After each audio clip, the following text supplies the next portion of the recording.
Bienvenidos a Behind the Cook, el ingrediente secreto. Mi nombre es Elis Martín y el día de hoy vamos a empezar con nuestro primer episodio. Vamos a desmenuzar ese ingrediente secreto, ese ingrediente que no se ve en la mayoría de los platos, pero que es sumamente importante para desarrollar cualquier producto gastronómico. El día de hoy tenemos el honor de nuestros primeros invitados, que son Juan Raúl Ruiz y Alejandro Ruiz, los propietarios de La Empanadería, que es un negocio familiar de empanadas artesanales, donde cada relleno es un país. Tienen sucursales en Naco, Bellavista, también por pedidos en diferentes plataformas.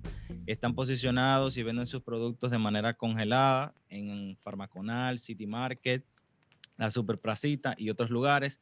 Dentro de los eventos en los que han participado, tenemos el Bookout Food Fest, donde fueron tendencia con una empanada bastante interesante, una empanada roja, bastante llamativa. Y también fueron parte de un evento en el Aeropuerto Nacional de las Américas. Me gustaría empezar por ahí, porque siempre se dice que la ubicación es sumamente importante. Y me gustaría iniciar por ahí. ¿Cómo ustedes seleccionan lugar donde ustedes se van a posicionar? ¿Ya tienen la empanadería, ya son emprendedores, ya tienen un tiempo? ¿Cómo ustedes deciden si pongo un lugar físico o suplo de manera delivery? Sí, mira, realmente, yo le recomiendo a todo el que esté haciendo un emprendimiento de comida, de que al principio, si tu concepto es nuevo y tu idea es nueva, termine comenzando con el primero que le acepte la idea. Claro, teniendo en cuenta unos parámetros de location. Por ejemplo, nosotros comenzamos, aunque sabíamos que no era nuestro target a largo plazo, nosotros comenzamos en la Avenida Independencia. Aunque teníamos unas empanadas un poco más costosas de la media en esa zona, sí fue una zona que nos aceptó bastante bien. Realmente pudimos ejecutar el negocio más o menos por un año. Incluso nos sorprendimos. Hubo un proceso también de nosotros educativo en el cliente de que sí, nuestras empanadas valen posiblemente el doble de las empanadas que hay en la zona, pero tú sabes, nosotros estamos persiguiendo otro tipo de calidad, otro tipo de concepto. Entonces, realmente a partir de ahí, ya el location sí lo fuimos, o sea, ese fue el primer lugar que nos aceptó, pero ya después los otros dos locations, que es en Naco y Bellavista, sí fuimos buscando un poco más acercarnos al target que naturalmente se iba dando en el negocio. O sea, nosotros nos dimos cuenta a través de los eventos, sobre todo, que es prácticamente un testing de tu mismo target. Nos dimos cuenta que la gente que más nos compraba en esos eventos era gente que vivían en zonas más céntricas como Naco y como Bellavista. Entonces, a partir de eso, fuimos eligiendo los targets y fuimos eligiendo también el público. Ok, y de entrada, ustedes empezaron el negocio envisionándose, porque yo lo comparo con los chimis, y perdone la comparación porque es un poco distanciada, pero yo veo las personas, por decirlo de alguna manera, chiriperos, que hacen este tipo de trabajo de alimentos, se posicionan en un lugar, pero ellos compran para subsistir. No tienen la visión de crecer, no tienen la visión de moverse, y quizás tú ves la persona que vende el chimi siempre en el mismo lugar. Ustedes iniciaron con esa visión de moverse a diferentes lugares de acuerdo a cómo iba consumiendo las personas. O sea, o ustedes fueron, a medida que fue creciendo, dijeron, oye, vamos a movernos aquí hay una oportunidad, vamos a ir acá, vamos a ir allá. Sí, bueno, la verdad que ahí, y primero ahí, gracias por la invitación, pero nosotros ahí realmente nosotros, a mi parecer, empezamos sabiendo que nuestro concepto ya no era, ahí con la comparación que tú hiciste, ya no era un carrito de chimi que iba a estar parado en un sitio de la calle y ahí iba a vender lo que le tocaba vender en el día para después el otro día vender lo mismo y subsistir con eso, sino que nosotros empezamos ya con ese concepto de que cada país es un relleno, y la motivación fue hacer de algo dominicano que se come diario, hacerlo algo gourmet, algo rico de comer, algo también para comer de noche, de un concepto de comer de noche con diferentes rellenos, con rellenos de calidad. y yo creo que eso es lo que nos permitió a nosotros desde un principio ir creciendo ahí a través de los años y que el público nos acogiera de manera diferente y empezar a ver que ese concepto y esas empanadas, que las empanadas no eran solamente empanadas de calle de 25 pesos, de que tú te lo comes en la esquina, sino que realmente era un concepto y era un negocio que venía creciendo innovando tanto a nivel de relleno como también innovando en las redes sociales, que también fue algo que nos ayudó muchísimo a empujarnos. Exacto, nosotros buscamos, que es una parte importante que se nos olvidó mencionar, que el negocio de nosotros surge en una tendencia a la alza bastante marcada del tema de los food trucks. O sea, nosotros fuimos de los primeros food trucks dentro de la tendencia. De los primeros 20, 25 food trucks que comenzó la tendencia del tema de los food trucks, nosotros estábamos ahí. Entonces, ese era uno de los grandes desafíos.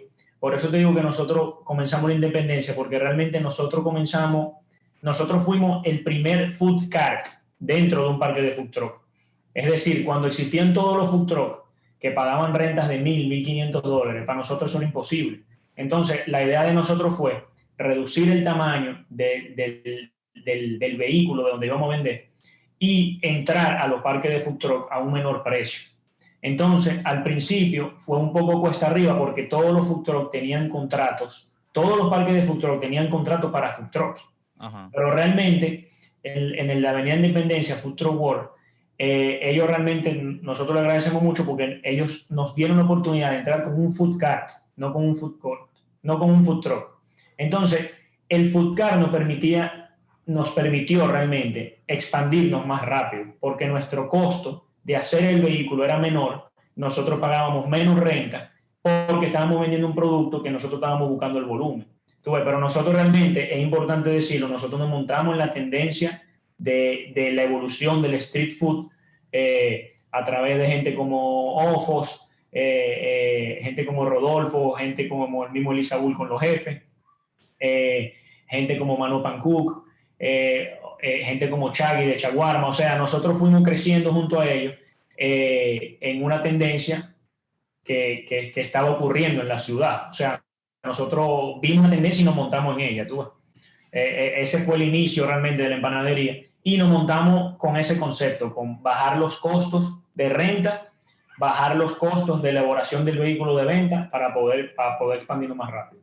Ahí hay algo sumamente interesante y que quiero rescatar dos cosas que ustedes habían comentado y es el hecho de las empanadas y los diferentes rellenos por países. Eso está súper interesante y también le agrega un elemento diferenciador dentro de las empanadas porque nosotros estamos acostumbrados a la empanada, queso, X, o sea, todos los ingredientes que tú le quieras poner. Y también el otro elemento, o sea, esas dos preguntas. ¿De dónde surge esa iniciativa o esa propuesta de que sean países los rellenos? Y también si habiendo tenido un food cart, le ayudó el precio, porque como bien ustedes dicen, no sé si el precio es el mismo, pero yo recuerdo que era unos $25,000 tener un food truck, algo así. Y al ustedes tener un food cart, ¿cómo fue ese inicio a nivel de dinero? Si le dieron esa oportunidad y también el precio ahí le ayudaron un poco para iniciar. Dos preguntas. No, ahí la parte de la segunda pregunta, respondiéndote a la segunda pregunta. Realmente nosotros tenemos un mentor que es muy, muy amigo de Juan Raúl, que se llama Plácido. Ese es nuestro mentor. Él fue el que nos ayudó a nosotros a empezar y a ver cómo armábamos el muñeco, obviamente con esta barrera de inversiones y eso, empezando un negocio. Pero también la verdad que nos ayudó mucho el hecho de que Juan Raúl sea arquitecto. Una de las cosas que también te quería decir en la primera pregunta era que algo distintivo de nosotros era el diseño del carrito. Y te lo menciono porque era algo que la gente veía y realmente le gustaba, o sea, se impresionaba como el carrito estaba diseñado y lo chulo que era ese food cart, y fue parte de lo que le iba gustando y de lo que sumaba ese concepto de nosotros. En cuanto al tema de las inversiones, realmente ahí nosotros teníamos un poco dinero ahorrado, por así decirlo. Tratamos de hacer las inversiones, tratamos de empezar con la menor inversión posible.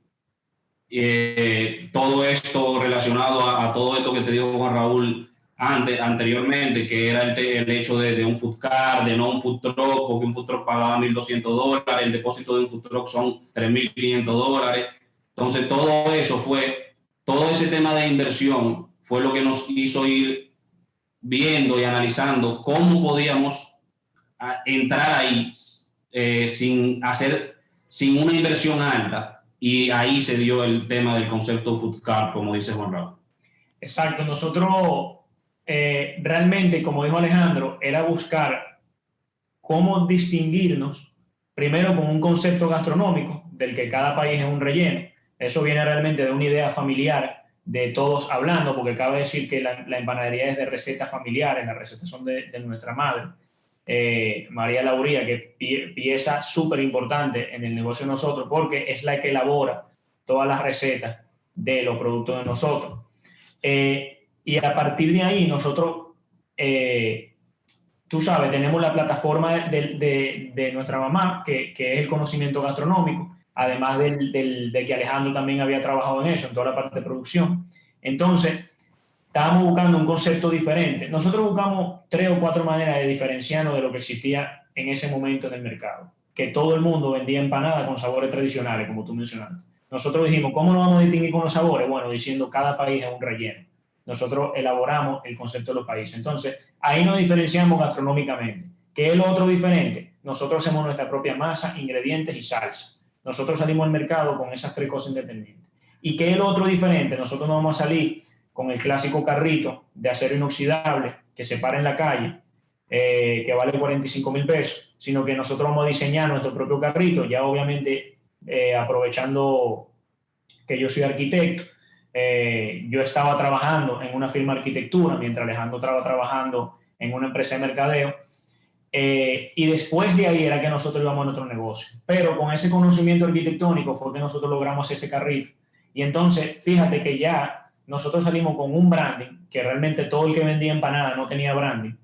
Nosotros sí teníamos un branding, teníamos redes sociales, que fue, yo me atrevo a decir que el crecimiento de nosotros gracias a las redes sociales, apoyando la calidad gastronómica.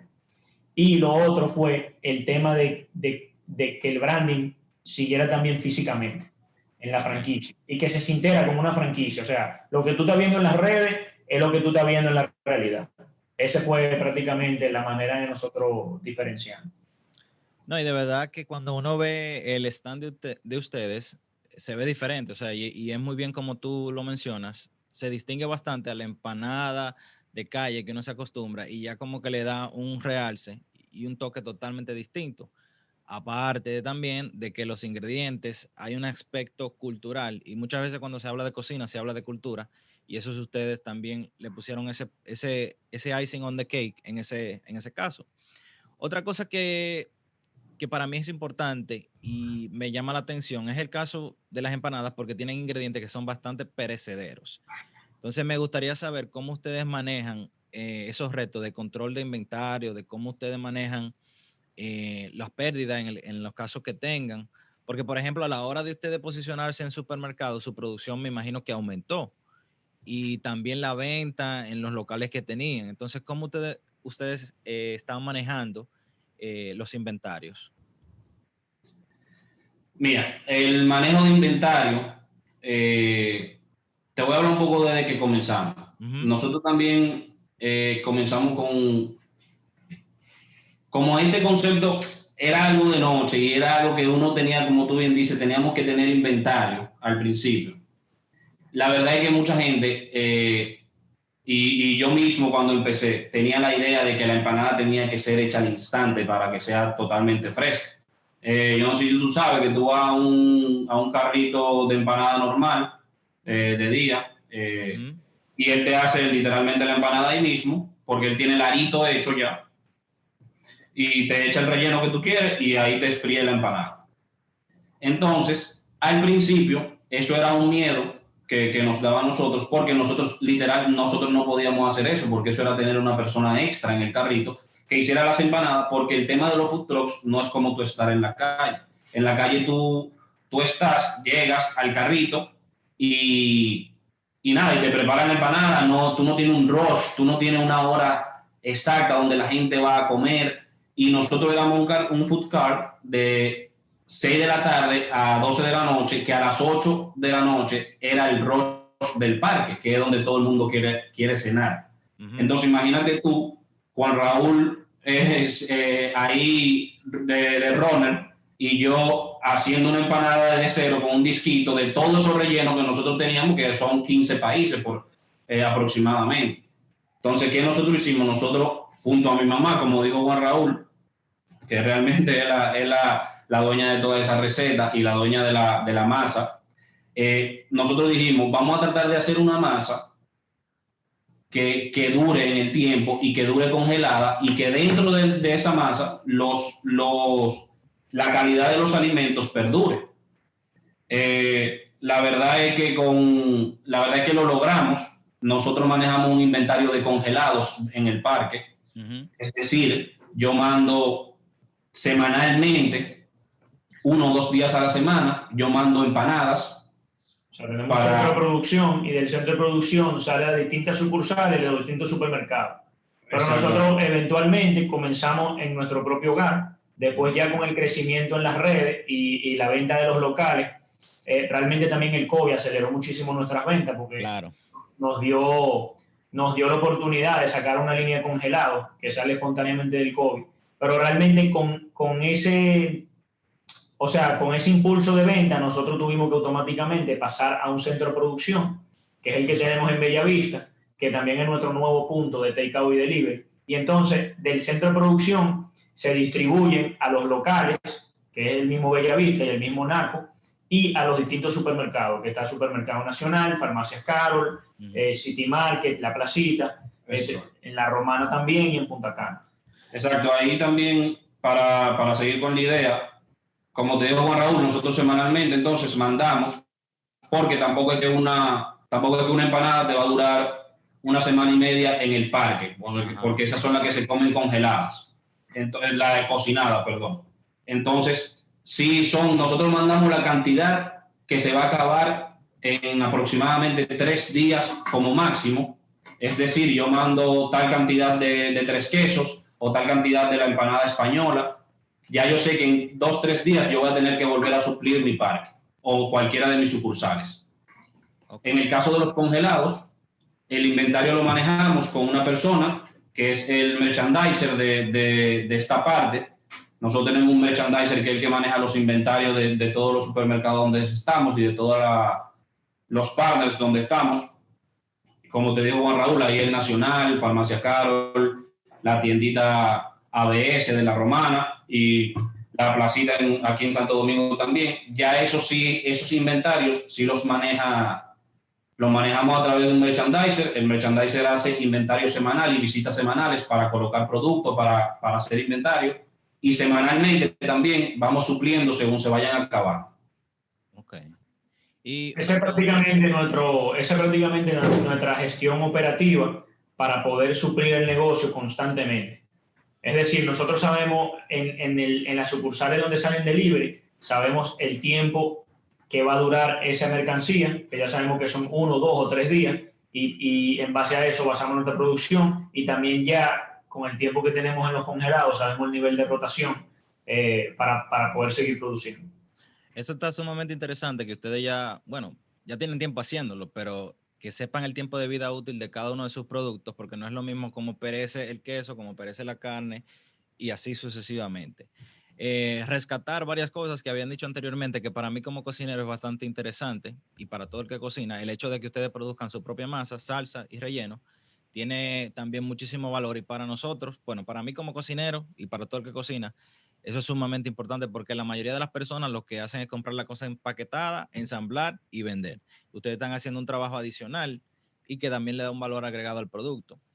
Y la otra pregunta que le quiero hacer, ya que ustedes han mencionado a su madre varias veces, me llama mucho la atención, siendo que son recetas familiares y que su madre es la autora, en inicio, no sé el conocimiento de cocina que tenga su madre, o si es empírico, ¿cómo ustedes llegaron de esas recetas de su madre a estandarizarlas y hacer lo mismo durante todo el proceso congelado, tienda, hasta llegar a la mano del consumidor? Sí, realmente esa parte ha sido bastante prueba y error. O sea, como todo negocio, tú sabes, todo esto te lo estamos haciendo el cuento, pero realmente todas estas decisiones han sido de prueba y error y equivocándonos y muchas veces y volviendo otra vez a hacer. En el caso de la receta, por ejemplo, nosotros comenzamos con unos tamaños más pequeños. El mismo mercado nos pidió unos tamaños más grandes, entonces lo hicimos más grande. Entonces ahí vamos rejugando también con las recetas. Pero realmente el hecho de pasar, que es prácticamente tu pregunta, de pasar a un producto sumamente familiar, a un producto, yo no diría industrial, sino un producto comercial completamente, realmente es a través de la prueba y error. O sea, de cómo se comporta el producto y la receta en las distintas maneras en que se está manejando. Obviamente ahí, sin perder de cocinero ahí, yo no soy cocinero, pero me gusta la cocina. Y de alguien que le gusta la cocina, a un cocinero como tú. También el truco también, yo creo que parte del truco de nuestros sabores es no perder ese sabor a casa, ese sabor a receta familiar, que tú sabes que es un sabor que Inigualable.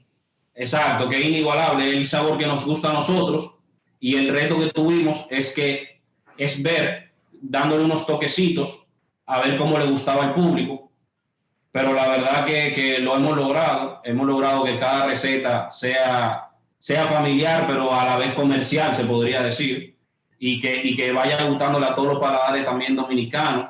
Mi mamá es venezolana, viene de Venezuela, entonces también es una relación de buenas culturas gastronómicas, tanto venezolana como dominicana, que son bien, ambas son bien buenas, se podría decir. Y parecidas, además. Y parecidas. Uh-huh. Y nada, ahí respondiéndote la pregunta, el reto fue estandarizarlo un poco, como dijo Juan Raúl, fue darle esos toques para comercializar los sabores, pero creo que sí, el toque mágico se podría decir que es seguir manteniendo ese sabor a casa que nos identifica. Cada relleno de nosotros se identifica por eso. Exacto, es un relleno, es que se siente un relleno hecho con el cariño con que tú se lo hicieras a una gente que va a tu casa a comer empanada.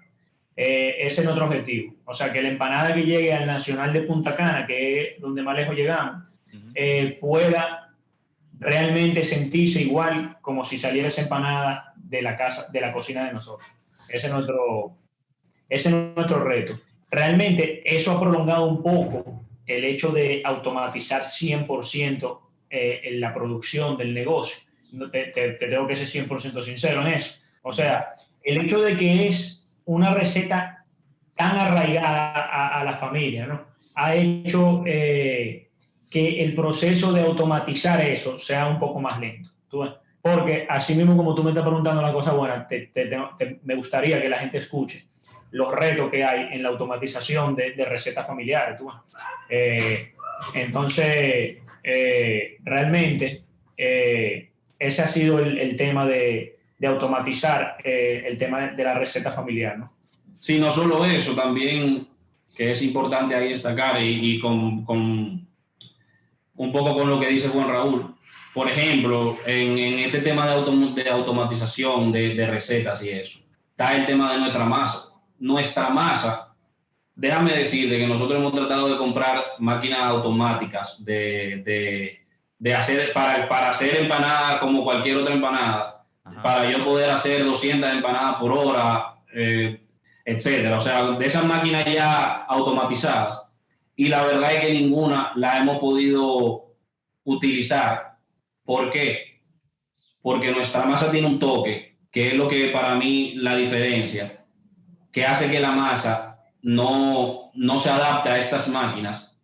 Y nosotros no hemos querido, en estos momentos no hemos querido, lo que hay que, para hacerte claro, tú eres cocinero, hay que agregarle más harina, hay que secarle más la masa, y a mí no nos gusta el hecho de que la masa sea seca.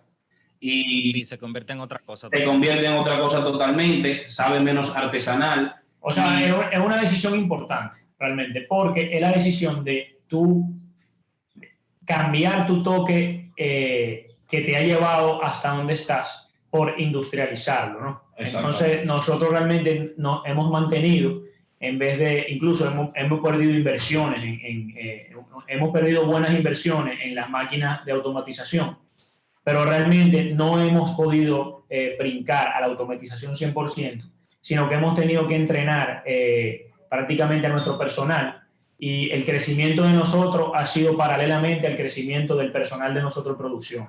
Es decir, en vez de tener más máquinas, tenemos más personas. Entonces, nosotros, fíjate que nuestro producto es tan artesanal que todavía es una persona haciendo literalmente la empanada, no es una máquina. Entonces, así es. Claro, nosotros hemos hecho mediciones en los procesos de la elaboración de esa empanada, le hacemos entrenamiento a nuestro personal para que sea lo más eficiente posible, lo más higiénico posible, cumpliendo con todos los protocolos del registro sanitario.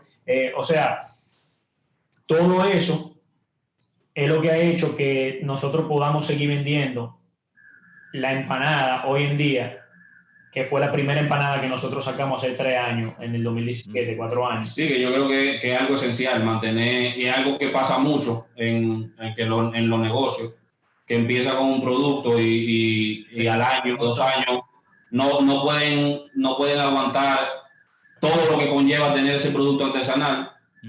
Y la verdad es que nosotros, gracias a Dios, lo hemos podido hacer, y creo que también es algo que nos caracteriza. Sí, a nosotros, o sea, realmente lo que a nosotros más nos satisface es que nos llame un cliente, que gracias a Dios nos pasa mucho, y que nos diga, mira, yo siento que esta empanada me la hizo mi mamá. O sea, esa es nuestra esencia como negocio, de que tú sientas de que la empanada salió de una cocina de un familiar tuyo. No, y también gente que nos probó los primeros meses en la independencia, nos dice... No, o sea, llega a Naco, por ejemplo, a nuestra sucursal de Naco, y nos dice, wow, yo lo probé a ustedes en la Independencia y literalmente son las mismas empanadas. O sea, le impresiona el hecho de que realmente se están comiendo una misma empanada de hace 4 años que sabe totalmente igual, y eso a nosotros nos llena de felicidad realmente poder estar brindando lo mismo que cuando empezamos como hace 4 años. Mira, de ahí de lo que ustedes dicen, hay varias cosas que son bastante rescatables. Es el aspecto de la consistencia y de que ustedes han sabido identificar qué hace a su producto la empanada de la empanadería y no comprometer esa forma de hacerlo, esos ingredientes que ustedes utilizan para que se mantengan en el tiempo, porque no hay cosa más desagradable. Me imagino que a ustedes también les ha pasado que van a un restaurante y de buenas a primeras lo que ustedes probaron que era bastante rico, bueno, ya cambió y otra cosa totalmente distinta. El otro aspecto que bueno que lo tocaron y dieron en la diana, y me gustaría hablar un poco más de eso ya para ir finalizando, es el aspecto de la automatización. Si bien siguen haciendo un producto artesanal y hay manos que lo producen como tal, la pandemia empujó a muchísimas personas a automatizar, y algunas personas subieron muchísimo sus ventas, otras personas tuvieron que cerrar. Me imagino que en el caso de ustedes, por el modelo de negocio que tienen y la oferta que tienen, me imagino que subió. Que le estoy asumiendo, pero ustedes me dirán si sí o si no. Y si fue así o si no fue así, ¿cuáles fueron los ajustes técnicos o tecnológicos que ustedes tuvieron que hacer para afrontar este reto que se ha dado y que tenemos este año todavía viviéndolo? Bueno, ahí respondiendo a tu pregunta, realmente cuando la pandemia empezó, recuerda que estaba todo cerrado. Ahí nosotros volvimos prácticamente al inicio. Volvimos al inicio, o sea, nosotros... En términos de producción. Exacto, en términos de producción, estaban cerrados todas las sucursales donde vendíamos take-out, delivery y para comer allá. Estaba todo cerrado, no se podían abrir. Nosotros en ese momento no teníamos...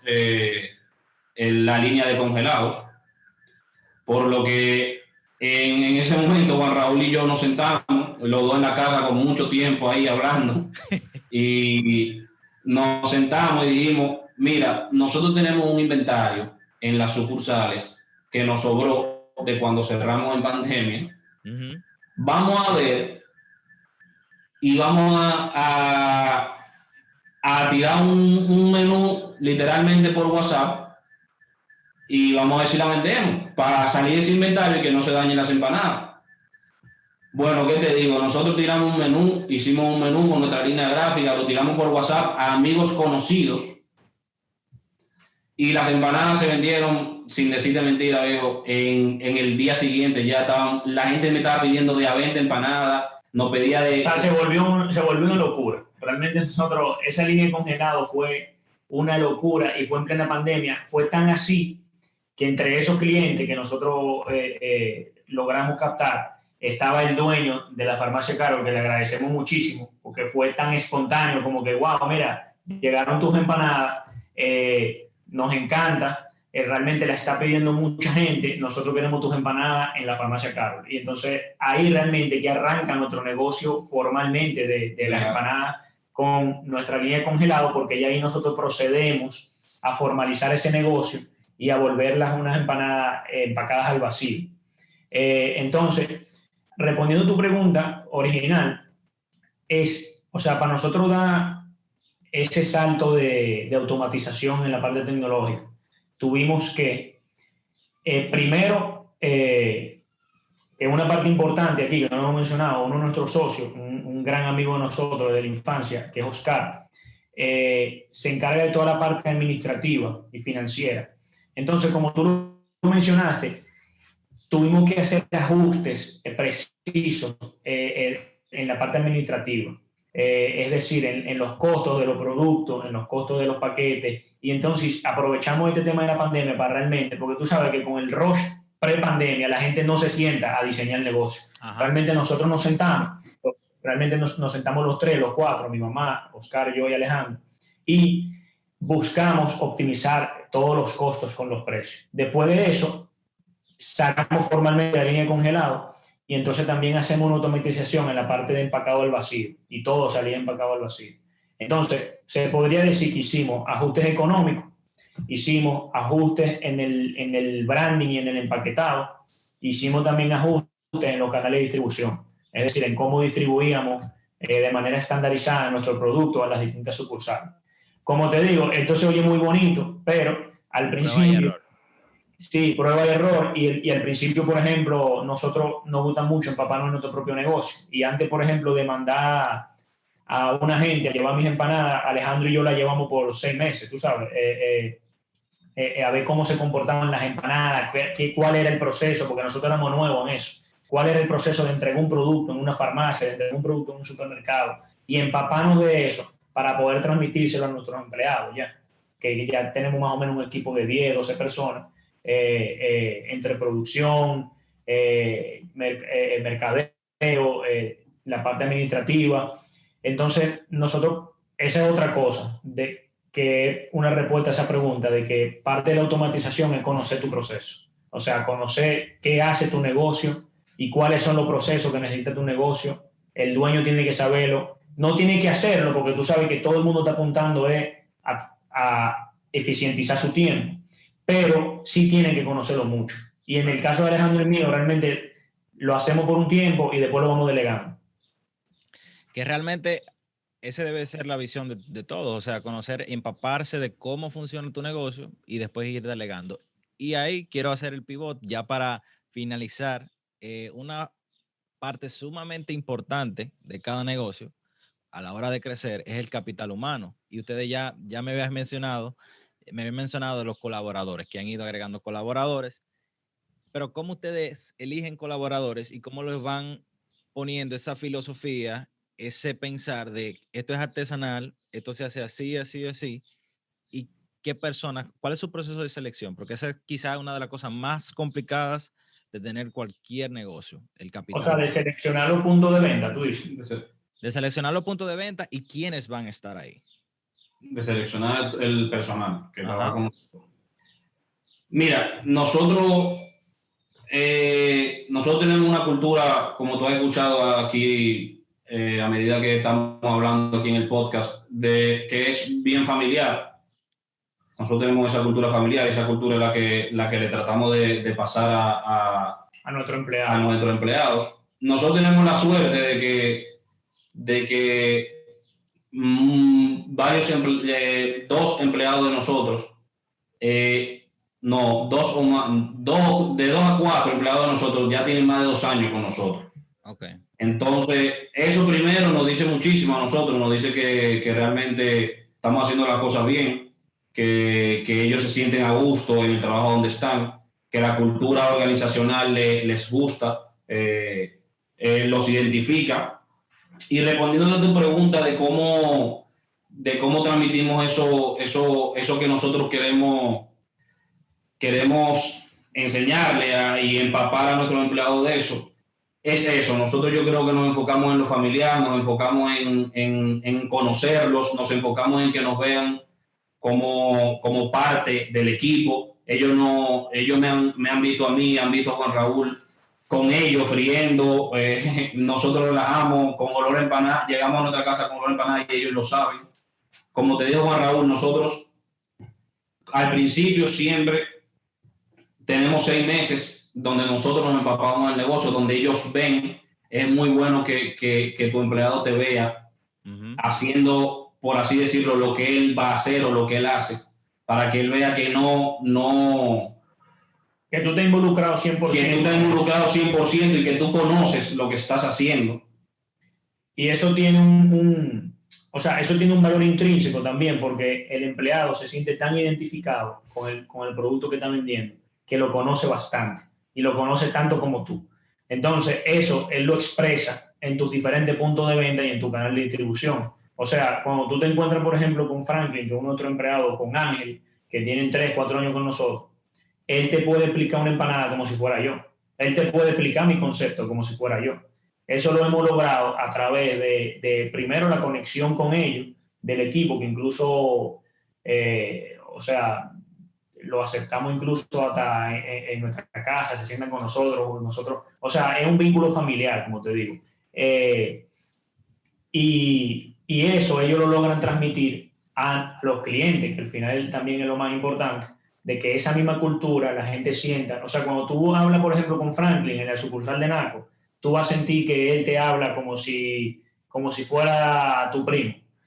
¿Por qué? Porque nosotros le hablamos, o sea, nosotros le transmitimos eso y entonces el cliente se siente que está llegando a su propia cocina, que está llegando a donde su tía a pedir una empanada. ¿Tú ves? Ese es lo que nosotros estamos intentando transmitir cuando Franklin llega a esa mesa en Naco y dice, mi señora, ¿cómo está? Tal. Y que se sienta esa buena vibra familiar, que se sienta desde nosotros hasta esa empanada que llega en una mesa. También ahí acompañando un poco lo que dice Juan Raúl y respondiendo a tu pregunta, también obviamente hay entrenamientos, o sea, nosotros los entrenamos, a veces hay cosas que ellos nos preguntan y hay técnicas de venta que nosotros mismos aprendimos al principio de palabras claves de decir a la hora del speech, de vender el concepto de nosotros. Ahí Juan Raúl, si quiere, te lo puede decir, el speech que utilizaban en la mesa. Nosotros teníamos un relleno, tal vez podemos cerrar con eso. Nosotros decíamos que nosotros vendíamos empanadas artesanales dominicanas. Nosotros tuvimos que agregarle eso a la frase dominicana, porque la gente nos veía así y decía, no, es que ustedes no son dominicanos, eso es... Pero realmente Alejandro y yo tenemos toda la vida aquí, tenemos desde chiquitos, tenemos 6, 7 años. Entonces nosotros decíamos, son empanadas artesanales dominicanas. Nuestro concepto es que cada país es un relleno. Además de los sabores tradicionales, tenemos los sabores mundiales. Nosotros hacemos nuestra propia masa, ingredientes y salsa. Entonces fíjate que en un pequeño speech nosotros logramos dar un resumen para poder vender en cada mes. Y realmente ese speech se ha prolongado hasta el sol de hoy. Nosotros arrancamos de día 1 con eso y con pocas modificaciones hasta el día de hoy seguimos describiendo nuestro negocio de una manera corta y precisa, de esa manera. Yo creo que sin duda alguna eso es crucial a la hora de tú pitchar, presentar cualquier negocio, es qué es y qué hace. Yo creo que son 2 respuestas que si tú las respondes a la hora de presentarlo, vas por un muy buen camino. Y ustedes la han respondido en el día de hoy en Behind the Cook, el ingrediente secreto. Me gustaría, para finalizar, señalar varias cosas que dijeron, y es cuando un colaborador se identifica con tu marca, con tu producto, contigo como el empleador, va a identificarse y va a vivir eso. O sea, no va a ser alguien distanciado, porque muchas veces tenemos colaboradores o se tiene colaboradores que no se identifican con el producto y esos son los que te dejan, esos son los que te hacen mala jugada y con lo que tú tienes más problemas. Y con eso cierro en el día de hoy. Estuvimos hablando con Juan Ruiz, Alejandro Ruiz. De verdad, muchísimas gracias por ser nuestros primeros invitados aquí en Behind the Cook. Nuevamente por compartir de su conocimiento, de su experiencia, y de verdad un placer hablar con ustedes. Nos vemos, muchísimas gracias por la invitación, de verdad que estamos súper agradecidos. Para nosotros es muy importante pasar nuestros valores, no solo como personas, sino como empresa, y también inspirar a muchos jóvenes de que sí se puede, sobre todo después de una época tan difícil de la que venimos todos, de que sí se puede echar para adelante con negocios, con ideas y con apoyo. Así es, de verdad de mi parte también ahí, muchísimas gracias por la invitación. Muy chulo tu podcast. Ojalá que los próximos invitados también tengan cosas interesantes que decir, y como dice Juan Raúl ahí, yo creo que el tema también importante es ayudar a esos emprendedores gastronómicos que tienen una pasión, porque también es un negocio de mucha pasión, que se necesita mucha pasión. Ayudarlos ahí a que den el paso final e emprendan en su negocio. Ciertamente, mucha pasión y enfoque. De verdad, mis estimados, muchísimas gracias por estar aquí y será hasta la próxima en Behind the Cook, el ingrediente secreto. Muchísimas gracias. Gracias, Diego.